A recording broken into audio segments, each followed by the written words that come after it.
The Littlest Evergreen by Henry Cole.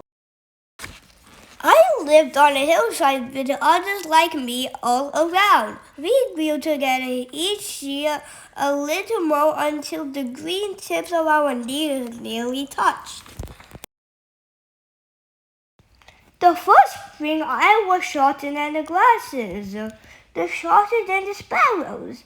It was tough going to me to getting enough sunlight, but I dug the soil deeper and deeper and getting stronger and stronger.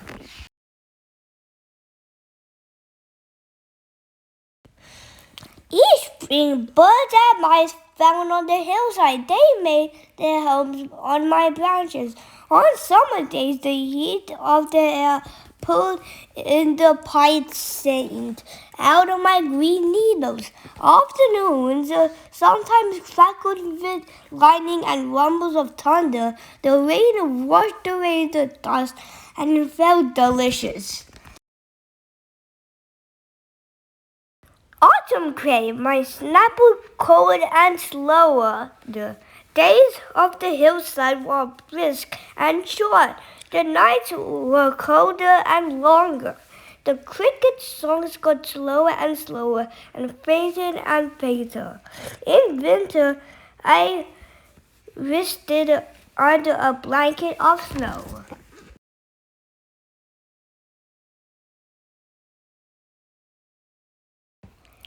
When the time mice and the chickens began to sing, I knew the spring was just melting the snowflakes away. Then one evening in late autumn, a truck came to the hillside. Have you ever had the hairs on your arms stick straight up when a lightning crackle crashed nearby, or when a breeze threatens to when a bushfire too close? The whine of a chainsaw is like that to me. We trembled and swayed as the chainsaw blade cut through trees. Trunks like the wing of struggled cut through the air. Tree after tree stumbled over like a soft bush of needles. Gloved hands grabbed hold of their wounded ends and dropped them onto the back of the truck.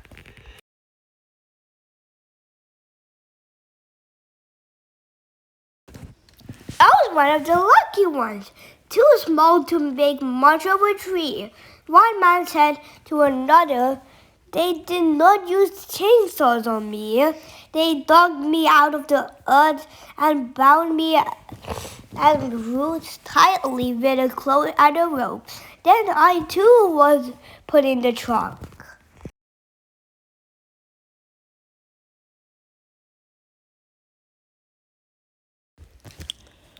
For the first time ever, I was away from a hillside home. The truck finally stopped while dragging off a pile against another. After the sun came up, the day was cold, while the men huddled around a fire.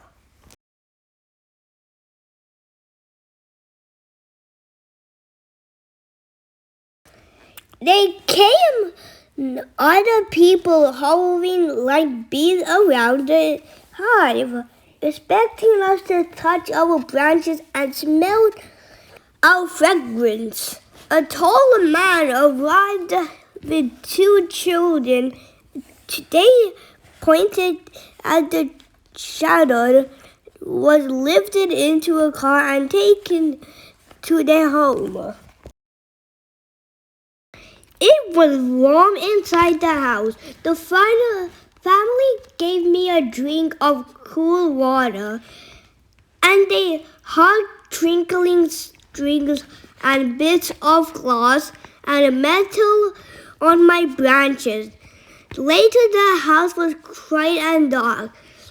Someone came into the room and brought boxes wrapped in bright colors. Soon I was standing among the pile of packages and ribbons.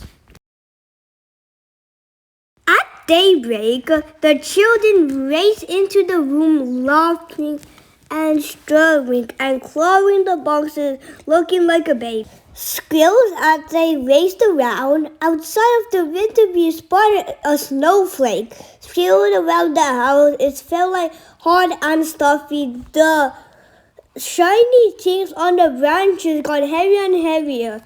I stood for days and days. It was a relief when the family came in one morning and took the shiny things off. The tall man lifted me gently again, this time to go inside into the open space. Already a large hole had been dug. There was loose dark earth at the bottom of the hole. The man cut the tree and blind the load of my roots in the coolness of the soil. It felt so soft and sweet, and I grabbed the hose, never wanting to leave.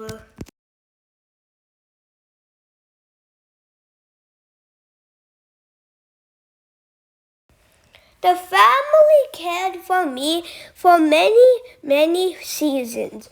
Year by year, children grew as they played in my lanking shade. Other friends came to building their nest. It's been a long and beautiful life.